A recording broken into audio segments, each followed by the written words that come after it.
Haryana at 9 PM news channel में आप सबका स्वागत है। आइए आपको कराते हैं खबरों। खरकुदा IMT में किसी भी तरह के प्लाट खरीदने के लिए प्रधान ग्रुप से संपर्क करें।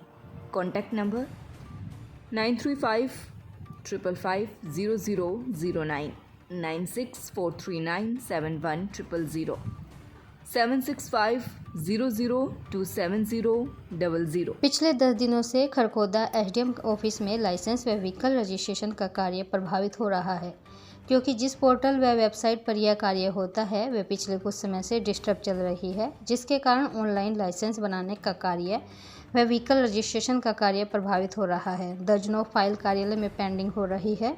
गौरतलब है कि अब किसी भी फाइल को मैनुअल दर्ज नहीं किया जाता। सभी कार्य परिवहन विभाग की वेबसाइट पर ऑनलाइन ही होते हैं, लेकिन परिवहन विभाग की साइट पिछले कुछ समय से ठीक से वर्किंग नहीं है, जिसके कारण काम प्रभावित हो रहा है और लाइसेंस बनवाने वालों व वाहनों का पंजीकरण कराने वालों को कार्यालय के चक्कर लगाने पड़ रहे हैं।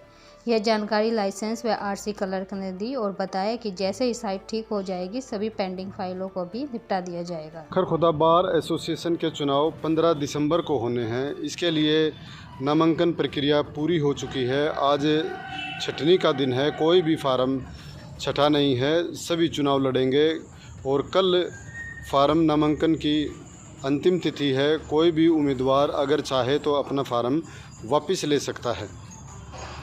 आइए बात करते हैं बार एसोसिएशन चुनाव में जो RO हैं अनिल धनखड़ जी, उनका क्या कहना है। बार एसोसिएशन के चुनाव होने हैं और आप RO हैं, क्या कुछ बताना चाहेंगे? कितने नामांकन आए, किस किस पद के लिए, कौन किस ने फार्म भरा है? पहले तो सबको हाथ जोड़कर नमस्कार जी। प्रधान पद के लिए 3 नामांकन आए हैं, कमल शर्मा जी, जगमोहन पराशर जी और राकेश दहिया जी। वाइस प्रेसिडेंट में भी 2 फार्म आए हैं, एक सत्यजीत दहिया और दूसरा इंद्रजीत गहलावत। सेक्रेटरी में भी 2 फार्म आए हैं, एक अमित दहिया मलोरा और एक विकास दहिया उर्फ शेट्टी सिसाना से। ट्रेजरर में भी एक आया है प्रवीण पराशर और जॉइंट सेक्रेटरी में मोहित दहिया रोड से। यही फार्म आए। अब आगे आज क्या कार्रवाई होनी है और आगे कब चुनाव होना है? स्क्रूटनी होनी है जी। आज सभी फार्म ठीक हैं, सबको कर दिया जाएगा, सबकी वोट डलवाई जाएंगी और 15 तारीख को वोट डलेंगी। कल अपना नामांकन वापस ले सकते हैं। कुल कितने मतदाता हैं बार के यहाँ पे? लगभग 150। हरियाणा सरकार मुख्यमंत्री मनोहर लाल के नेतृत्व में महिला सशक्तिकरण की दिशा में सराहनीय कार्य कर रही है। सरकार की ओर से श्रमिक कल्याण विभाग के माध्यम से श्रमिकों की स्नातक स्तर की शिक्षा ग्रहण करने वाली बेटियों को इलेक्ट्रॉनिक स्कूटी खरीदने के लिए 50,000 रुपये की प्रोत्साहन राशि दी जाती है। DC कैप्टन शक्ति सिंह ने जानकारी देते हुए बताया कि योजना के तहत स्कूटी केवल उन्हीं छात्राओं को दी जाएगी जिनके माता पिता श्रमिक हैं और उनका पंजीकरण श्रम और कल्याण विभाग में हो चुका है, जिसके तहत छात्रा का दाखिला कॉलेज में होना जरूरी है। इसके लिए श्रमिक परिवार को अपनी ही पंजीकरण ID के माध्यम से आवेदन करना होगा। हरियाणा लोक सेवा आयोग ने एक भर्ती नोटिफिकेशन को जारी किया है। इस नोटिफिकेशन के अनुसार हरियाणा सिविल सर्विस HCS और संबंध सेवा परीक्षा 2024 के लिए रजिस्ट्रेशन करने की प्रोसेस शुरू होगी। इस परीक्षा के लिए आवेदन प्रक्रिया 1 दिसंबर 2023 से प्रारंभ हो गई है। इसके लिए उम्मीदवारों को आवेदन करने की अंतिम डेट 21 दिसंबर 2023 तय की गई है। उम्मीदवारों को इस भर्ती के लिए आधिकारिक साइट hpsc.gov.in पर जाकर आवेदन करना होगा। बता दें कि इस भर्ती अभियान के तहत हरियाणा लोक सेवा आयोग के 121 पदों पर भर्ती की जाएगी। इन पदों पर भर्ती के लिए प्रारंभिक परीक्षा 11 फरवरी 2024 को आयोजित की जाएगी। नेटबॉल एसोसिएशन जिला महासचिव अंकित ने बताया कि 17वीं सीनियर व 16वीं सब जूनियर व दूसरी सब junior Haryana state netball championship 8 दिसंबर से 10 दिसंबर तक गवर्नमेंट सीनियर सेकेंडरी स्कूल सिसाना में होगी। जिला सोनीपत नेटबॉल की सभी टीमें इस चैंपियनशिप में हिस्सा लेंगी। 17वीं सीनियर व 16वीं सब जूनियर व दूसरी सब जूनियर जिला रोहतक नेटबॉल चैंपियनशिप 5 से 6 दिसंबर तक गवर्नमेंट सीनियर सेकेंडरी स्कूल सिसाना में की जाएंगी।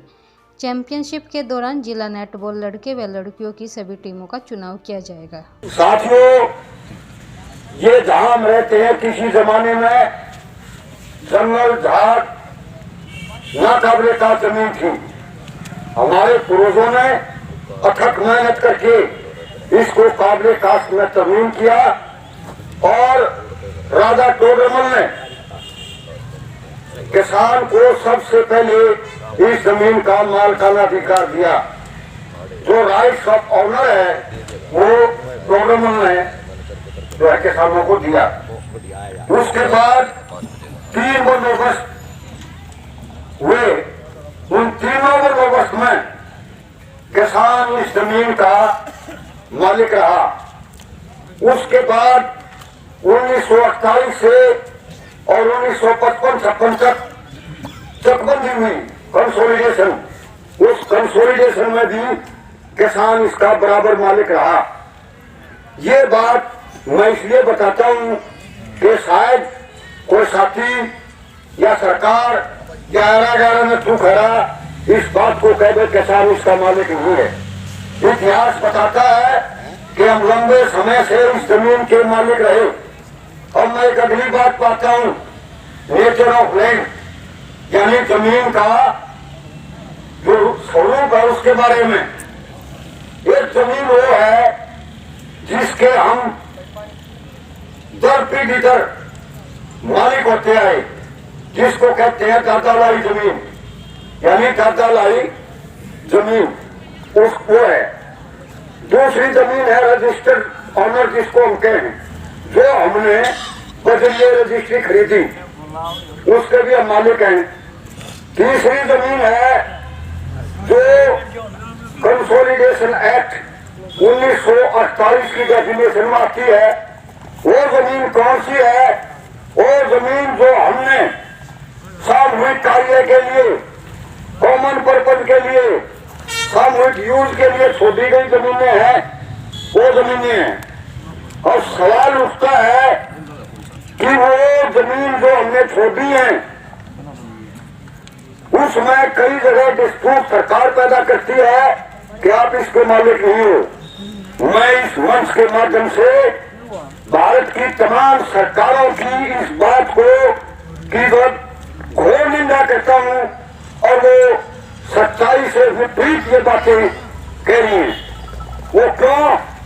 कि उसमें ये साफ लिखा है जो जमीन जिस पर्पज के लिए यूज की गई है, मतलब रिजर्व की गई है, अगर वो पर्पज स्टैंड नहीं करता तो जमीन ऑटोमेटिकली वही चली जाएगी जहां से आई है। वो जमीन हम और आप लोगों की खेत से कटी हुई है। खेत कई जगह उसको हल्दी बोलते हैं और वहां उनके नेचर भी अलग अलग हैं। कई जगह है मुश्तरका मालकान सब रसद रकबा आदि खेत, कई जगह है ऐसे पट्टी, उसमें जो है बन्ना मालकान, इस तरह की भी जमीनें हैं। लेकिन वास्तव में जब ये पूरा इतिहास लीगल रूप से खंगाला जाता है तो केवल और केवल जमीन का मालिक किसान है, दूसरा है नहीं। बच्चों के चहुमुखी विकास के लिए प्रताप स्कूल खरखोदा का चयन करें ताकि आपके बच्चे संस्कार, शिक्षा, टेक्नोलॉजी, खेल, स्वास्थ्य एवं सांस्कृतिक गतिविधियों द्वारा विदेशों में तिरंगा फहराते हुए इंजीनियर, डॉक्टर, लेफ्टिनेंट तथा राजनेता बनकर देश एवं विदेशों में उच्च पदों को सुशोभित कर सकें।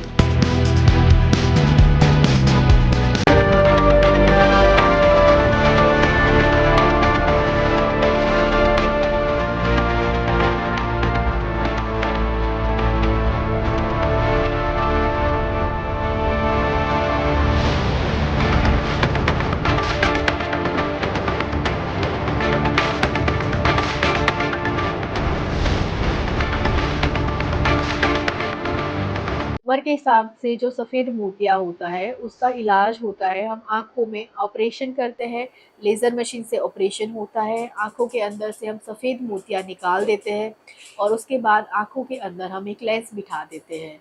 उस लेंस से मरीज़ का ऑलमोस्ट दूर का विज़न नॉर्मल हो जाता है, बट नज़दीक के लिए उनको चश्मा लगाना पड़ सकता है। लगातार खबरों से बनी रहने के लिए चैनल को लाइक, सब्सक्राइब और शेयर ज़रूर करें। धन्यवाद।